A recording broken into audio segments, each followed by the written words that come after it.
This is one of the great Akbar and Birbal short stories for kids. Once upon a time, Emperor Akbar fell ill. He could not sleep till the early hours of morning. The royal physicians tried various medicines without success. Then, a Hakim suggested that the king should hear a story before retiring to bed every night, so that his mind might remain calm and cheerful and help him to fall asleep. "It seems a good suggestion," said the king. "But who will tell me a story every night?" he asked. Image source at www.wn.com.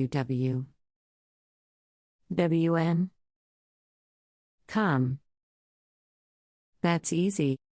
You have so many courtiers. Each one of them by turn can tell you a story, suggested the Hakim. He accepted the suggestion and ordered his courtiers to tell him a story every day by turn.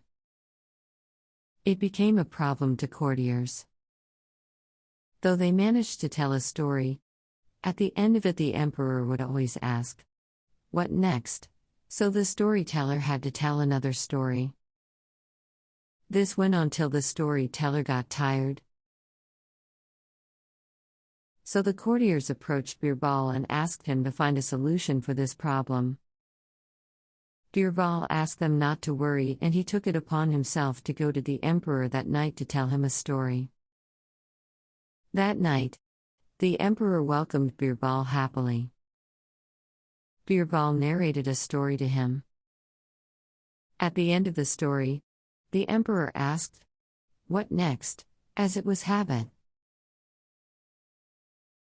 Birbal told him another story. At the end of the story, Akbar asked again, "What next?"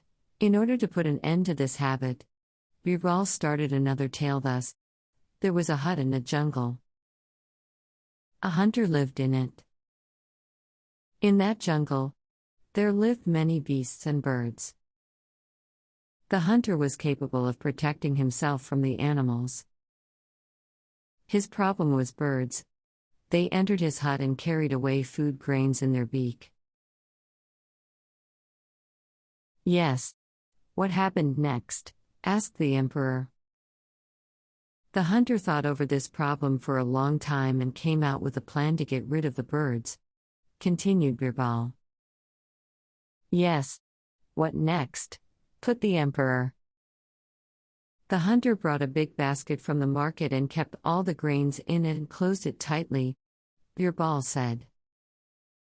"Yes. What happened then?" asked the emperor. As usual, the birds came to his hut, not finding grains anywhere, turned their attention to the basket. They started pecking at the basket, but only got themselves hurt.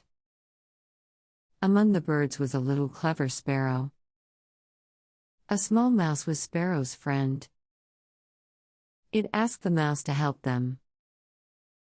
The mouse nibbled at the basket and made a hole in it, continued Birbal. "Is it? What next?" asked the king. Soon many birds came to know of this and gathered in great numbers outside the hut. "Your Majesty, do you know how many?" asked Birbal. "How many?" asked the king. "More than 500, Birbal said. Then one bird went into the hut and brought a grain in its beak and flew away. The second bird went into the hut and brought a grain in its beak and flew away, Birbal said. "What happened next?" asked the king. The fourth bird went into the hut, Birbal continued. "Oh, Birbal, how many birds are left?" asked the emperor impatiently. "Your Majesty, so far only 5 birds have flown away. There are still 495 birds left," Birbal said calmly and continued. "So what I was saying, yes. The 6th bird went inside the hut." Then emperor got angry. He shouted, Birbal, when are these birds going to finish their task of carrying grain out? When you stop asking what next, said Birbal. The emperor realized his folly. He ordered that the program of storytelling to be stopped. By that time, he had regained his health.